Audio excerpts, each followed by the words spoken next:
마가복음 10장 35절에서 45절 교독합니다. 세베대 아들 야고보와 요한이 주께 나와 여짜오되 선생님이여 무엇이든지 우리의 구하는 바를 우리에게 하여 주시기를 원하옵나이다.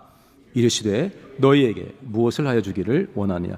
여짜오되 주의 영광 중에서 우리를 하나는 주의 우편에 하나는 좌편에 앉게 하여 주옵소서. 예수께서 가라사대 너희 구하는 것을 너희가 알지 못하는도다. 너희가 나의 마시는 잔을 마시며 나의 받는 침례를 받을 수 있느냐? 저희가 말하되 할 수 있나이다. 예수께서 이르시되 너희가 나의 마시는 잔을 마시며 나의 받는 침례를 받으려니와 내 좌우편에 앉는 것은 나의 줄 것이 아니라 누구를 위하여 예비되었든지 그들이 얻을 것이니라. 열 제자가 듣고 야고보와 요한에 대하여 분이 여기거늘 불러다가 이르시되 이방인의 소외 집권자들이 저희를 임의로 주관하고 그 대인들이 저희에게 권세를 부리는 줄을 너희가 알거니와 너희 중에는 그렇지 아니하니 너희 중에 누구든지 크고자 하는 자는 너희를 섬기는 자가 되고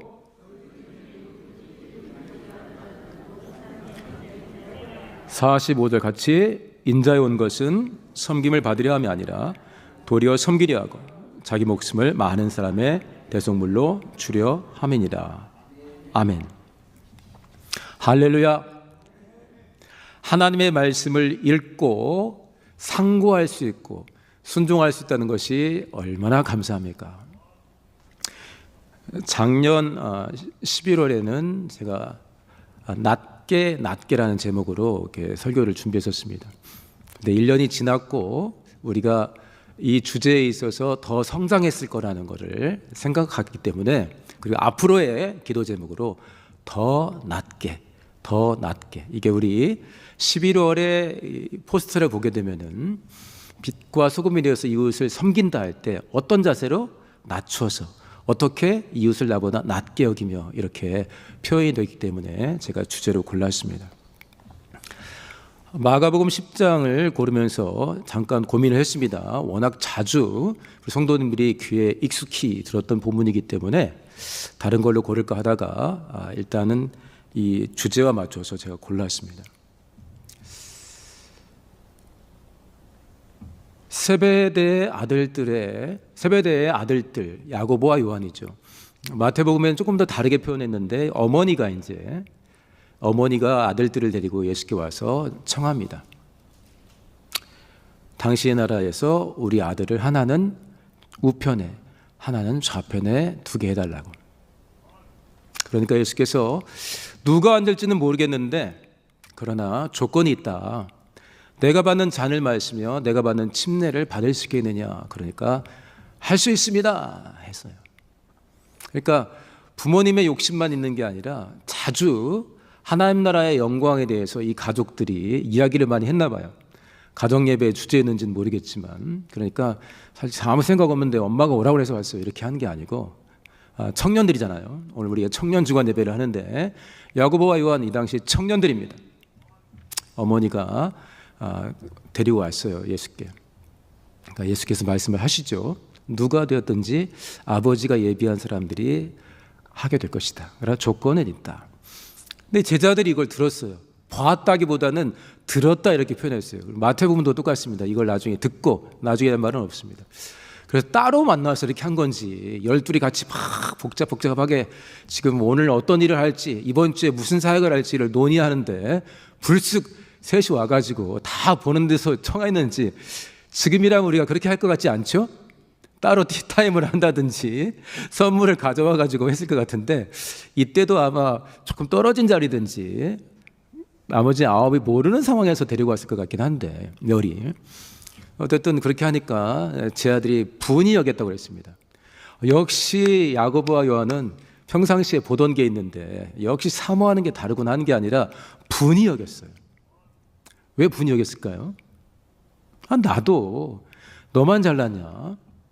이 지금 12명이 예수님과 동행하는데 예수님이 특별하게 한 3사람을 챙겨서 다닐 때도 있었지만 예수님이 막 우리 사람이 하는 것처럼 티내고 챙기지는 않은 것 같아요.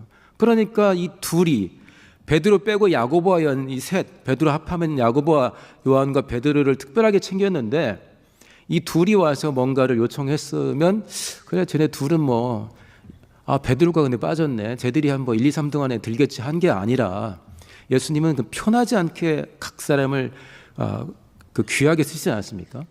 그러니까 열받는 거예요. 나도 귀하게 쓰임받고 있는데. 예수께서 이제 하나님 나라에서의 큰 자가 누군가를 가르쳐 줍니다. 제가 이제 중고등부를 담당했던 적이 있습니다. 14년, 15년. 인사하는 이제 다른 데로 발령이 나서 이제 인사를 해야 되는데 우리 꼬마들한테 그 당시로는 꼬마인데 중등부, 고등부 친구들에게 기억에 남을 만한 어떤 퍼포먼스를 성경도로 해볼까 그래가지고 자 우리 목사님께서 이제 오늘까지 계시고 다음 주에는 어디로 갑니다라고 이제 선생님들이 소개를 했어요. 그래서 제가 올라가서 그때 마태복음인지 마가복음인지 바로 이 마지막 본문 인자에 온 것은 섬김을 받으려 함이 아니라 도리어 섬기려고 자기 목숨을 많은 사람의 대속물로 주려 함이라 하면서 그 앞에 거를 설명한 다음에 제가 아이들에게 큰 절을 했습니다. 또 기억에 좀 남겠죠. 그래서 제가 한 이야기가 있어요. 너희들 하나님 나라에서 절대 바보가 돼서는 안 된다. 바보가 뭐예요? 뭐가 옳은지를 분별하지 못하고 사는 거예요. 하나님 나라에서 제일 문제거리고 이건 바보가 뭐냐면은 내가 조금 더 그 당시 중고등부니까 공부 이야기를 했습니다. 공부 좀 잘한다고 남 무시하고 나중에 공부하고 또 직장 생활하면서 돈도 벌고 하겠지만 내가 좀 많이 번다고 남 무시하고 내가 좀 스펙이 좋다고 남 무시하면 그것이야말로 하나님 나라에서 너무 문제거리고 하나님 걱정거리고 바보다 바보. 여러분들이 어떻게 살아야 되냐? 하나님의 소원대로 이웃을 이렇게 너를 낮추어서 섬기는 삶을 꼭 살아라. 섬기는 자가 큰 자고 으뜸이 되고 싶어 1등은 뭐냐? 모든 사람의 종이 되는 것이다. 어떻게 종이 돼요? 그러나 기꺼이 그 사람이 하나님을 아는 일에 하나님께 쓰임받는 일에 은혜 받는 일에 하나님과 동행하는 일에 도움이 된다면 누구든지 어떤 일이든지 내가 그 일을 기꺼이 하겠다. 노예처럼 하겠다는 거예요.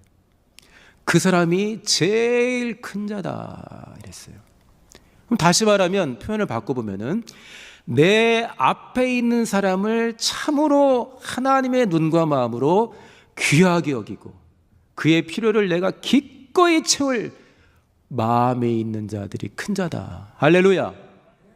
우리 주 예수께서 어떻게 했습니까? 여기 마지막 45절에 자기 목숨을 대속물로. 근데 예수님이 사랑하는 자들을 위해 죽으셨어요. 금요기도 때도 이야기했죠. 사랑하기 때문에 그냥 이유 없다. 그런데 예수님은 그 사랑하시는 자가 어떤 자였죠? 자기를 나무에 달아 죽이고 모욕하는 자들이었어요. 그러니까 예수님이 얼마나 큰 자냐? 내 앞에 있는 정말 구주를 알아보지 못하는 정도가 아니라 구주를 십자가에 못 박아 죽이는 바로 그 사람들을 위해서 기꺼이 죽어줄 만큼 큰 자라는 겁니다. 그리고 우리가 잘 아는 마태복음 25장 너희 가운데 지극히 작은 자 하나가 있는데 그 사람에게 한 것이 나에게 한 것이다 그랬어요.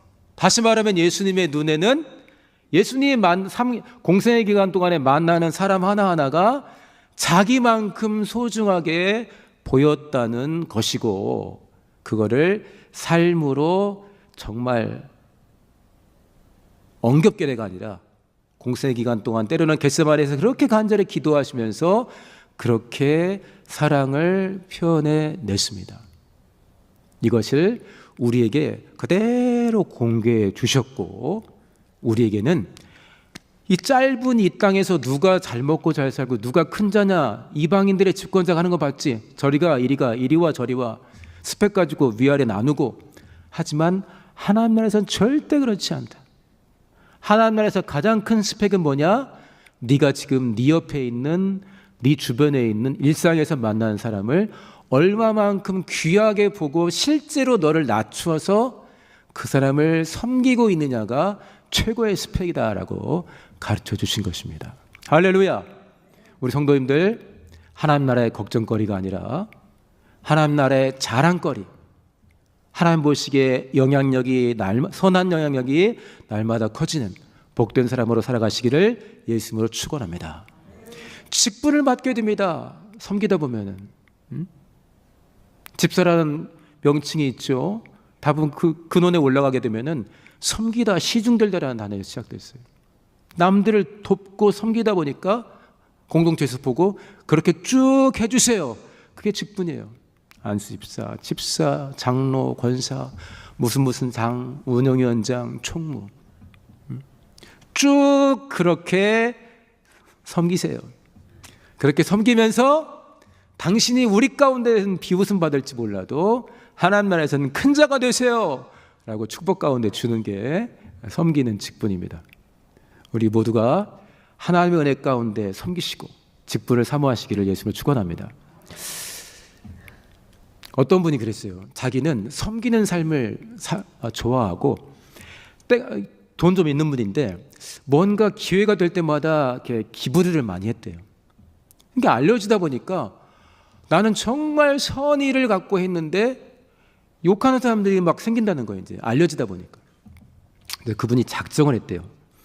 어떤 일에 내가 구체적으로 참여해서 선의를 가지고 내가 내게 주신 달란트와 그동안 내가 벌어놓은 물질이나 시간들을 쓰게 될 때 나는 기꺼이 섬기되 기꺼이 내 것을 내놓되 받은 사람들이 함께한 사람들이 혹시나 나중에 나를 배신할지라도 내 속마음도 모르고 욕할지라도 아무 거리낌 없이 기꺼이 그걸 받아들이겠다. 이 섬김의 참여함과 자체가 내게는 너무나 큰 보람이니 절대 이것과 관련해서 따라오는 부정적인 피드백에 휘둘리지 않겠다. 얼마나 멋집니까? 정말 멋지죠. 그렇게 살아갔으면 정말 좋겠습니다. 할렐루야.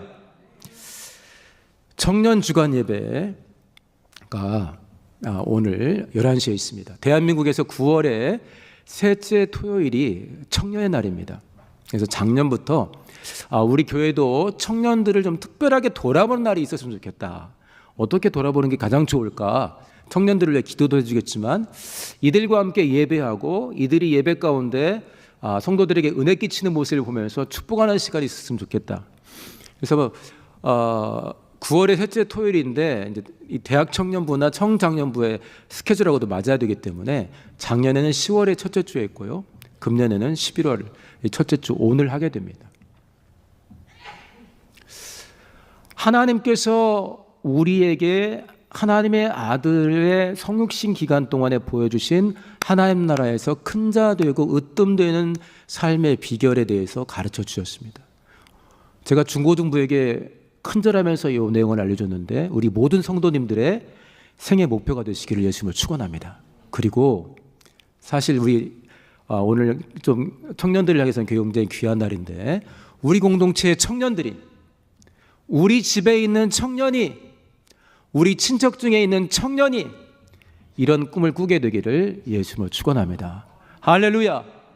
얼마나 스펙 가지고 얼마나 통장에 잔고가 있는 거 가지고 뭐가 얼마나 벌고 어떤 직업을 가지고 있는 것으로 어떤 외모를 갖고 있느냐 학벌은 뭐냐 네 아버지는 뭐 하시냐 별별별 스펙으로 스트레스를 많이 받고 있습니다. 우리 대한민국의 청년들 저희 때는 없었던 말인데 삼포 연애 포기 연애는 사치다. 왜냐 뒤에 또 결혼으로도 이어질 거잖아요. 연애 포기 결혼 포기 결혼하면 또 얼마나 또 돈이 들고 또 막 지지복과 있겠어요. 그 다음에 출산 포기 5포에서 2가지 합치면은 내 집 마련 포기 또 하나는 대인관계 잘 맺고 사는 거 포기 나 혼자 살기도 힘들다. 그래서 우리나라의 청소년과 청년들의 행복지수가 전 세계 그래도 잘 사는 나라들에 비교할 때 굉장히 낮은 쪽에 속합니다. 우리 청년들도 마찬가지 우리 집에 있는 청년들도 우리 친척들 중에 있는 청년들도 비슷한 상황에서 살아가고 있습니다. 부모님들이 언제 마음이 놓여요? 우리 집애가 남보다 조금 더 좋은 직장, 연봉이 조금 더 높을 때, 더 건강할 때, 인간적으로 그렇죠? 그러나 그것도 소홀히 할 수는 없는 것이겠지만 우리 공동체에 있는 청년들, 우리 가정의 집안에 있는 청년들은 예수께서 주시는 천국에서 큰 자 되는 삶을 택했으면 정말 좋겠습니다. 할렐루야. 그래서 제가 우리 청년 주간 예배가 있는데 어떤 마음으로 우리 청년들을 축복할까, 저는 개인적으로 이 주제를 가지고 기도해 왔습니다.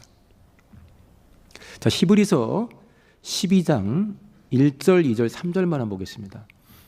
우리 청년 주간 예배에 예수 따라 걷기인데 원래 이제 이들이 준비하면서 주제로 삼았던 것이 히브리서 12장 1절, 2절입니다. 1절 함께 읽겠습니다. 시작. 구름같이 둘러싼 허다한 증인들이 있으니 모든 무거운 것과 얽매기 쉬운 죄를 벗어버리고 인내로서 우리 앞에 당한 경주를 경주하며. 여기까지. 허다한 증인들이 있는데 우리 청년들이 저 증인들에 포함되면 좋겠습니다. 할렐루야. 믿음 얻고 성장하고 성숙하고 어려움을 극복하고 예수님을 닮아가면서 허다한 증인에 우리 딸이, 우리 아들이, 우리 손주가, 우리 대학 청년부가, 우리 청장년부가 포함되기를 간절히 바랍니다. 2절 보겠습니다. 2절 시작. 믿음의 주요 또 온전케 하신 이인 예수를 바라보자.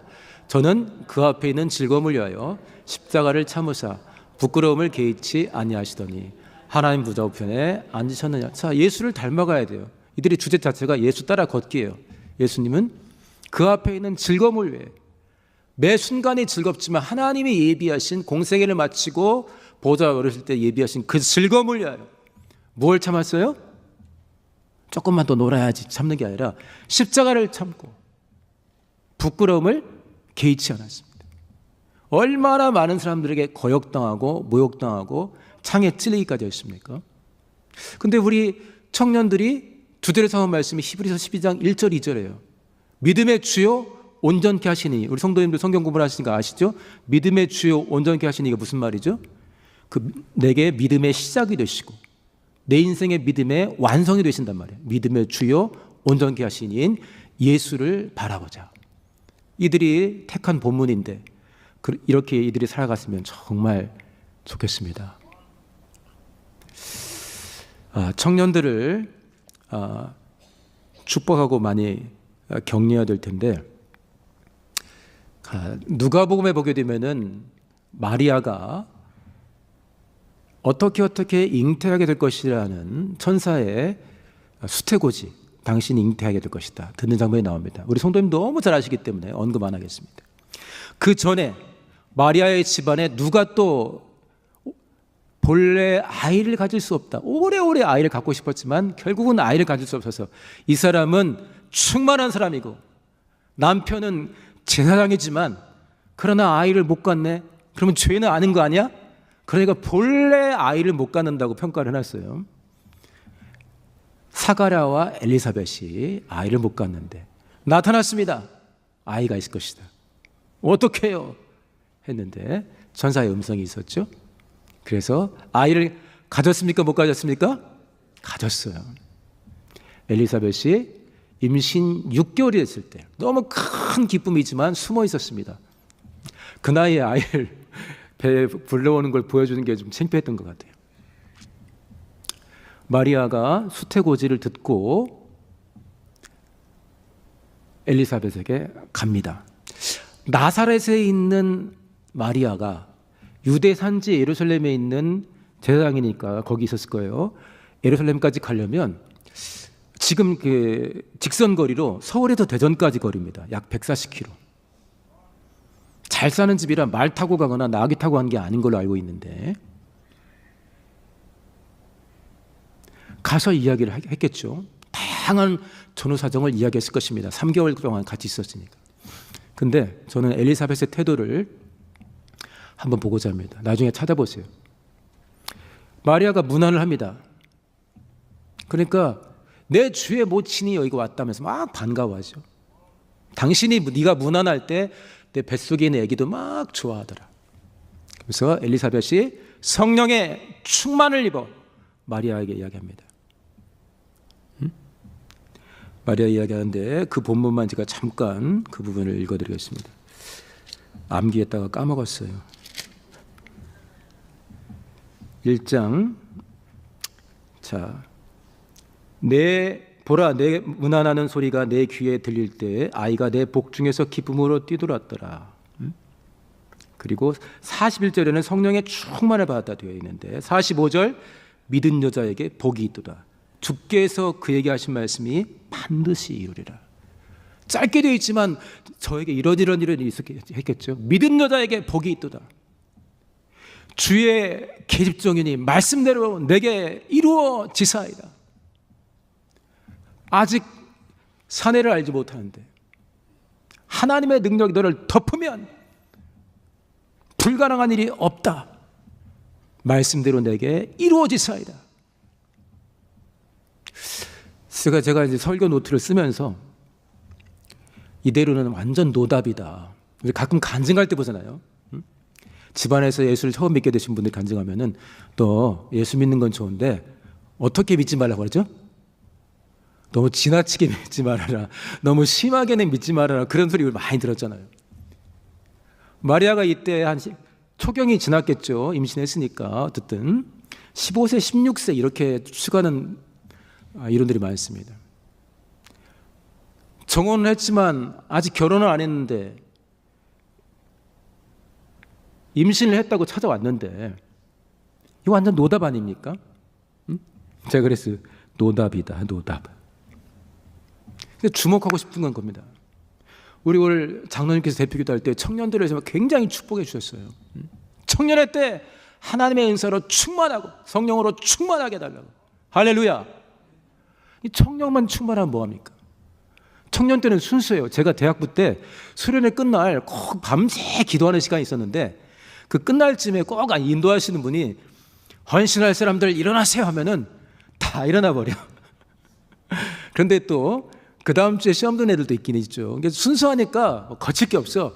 다음 날 한 달 지나고서 또 이렇게 돌아갈지라도 헌신할 사람들, 주를 위해 자신을 드릴 사람만 일어나서 같이 기도합시다. 그러면 다 일어나.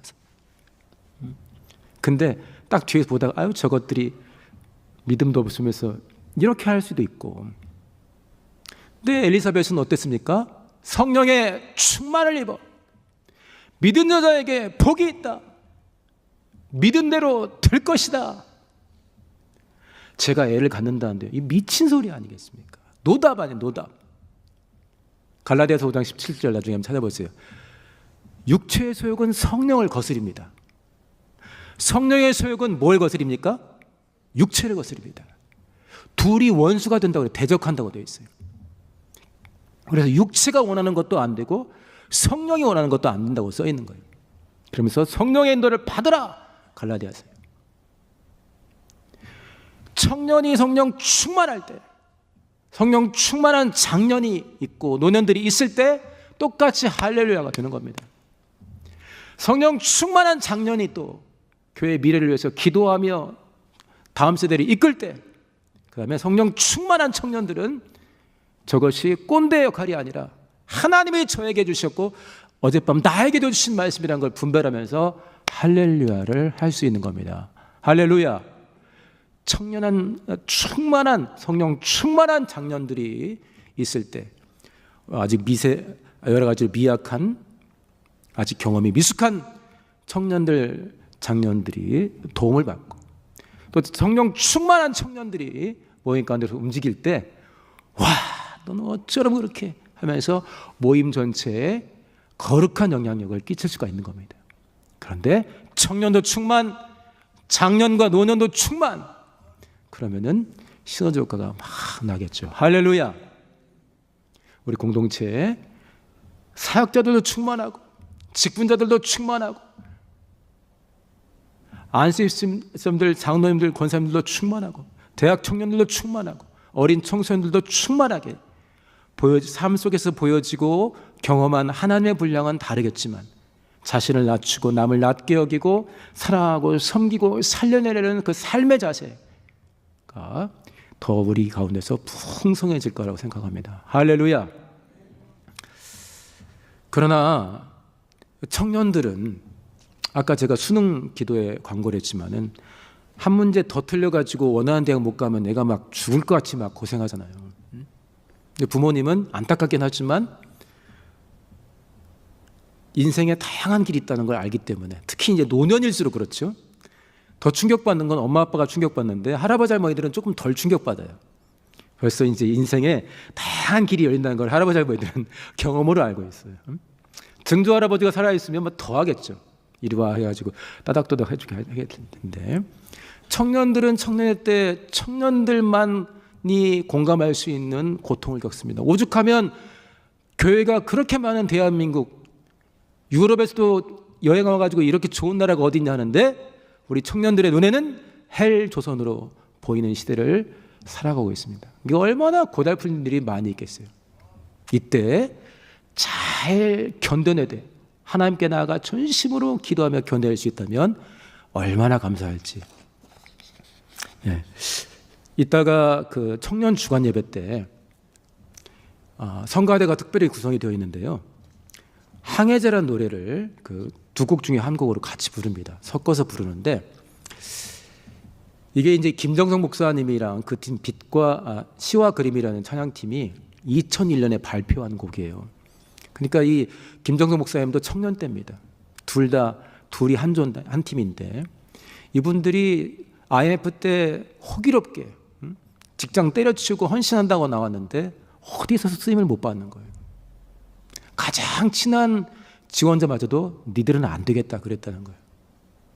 이 와중에 좋은 직장 때려치고 나왔던 이 사람들이 곡을 준비하고 만들 때 막 거짓골이 된 거예요. 그러니까 정말 눈물로 기도하면서 그랬대요. 하나님, 그 좋은 직장 때려치고 나왔는데 거지로 만드십니까? 그러니까 막 피아노를 이제 작곡하는 분이 너무너무 이제 통곡하면서 울고 불고 하면서 은혜를 많이 받고 있는데, 그때 하나님이 주신 찬양이 항해자라는 곡입니다. 그 곡을 오늘 우리 청년 특별 성가대가 두 곡 중에 한 곡으로 합니다. 힘들 때 우리 청년들의 인생에 알지 못하는 힘든 일들을 이미 겪은 분도 있고 겪을 텐데, 저 고백이 우리 청년들의 고백됐으면 정말 좋겠습니다. 할렐루야. 우리도 마찬가지입니다. 그 가사를 한 번만 읽어볼게요. 가사 한번 보겠습니다. 한번 천천히 읽어볼까요? 시작.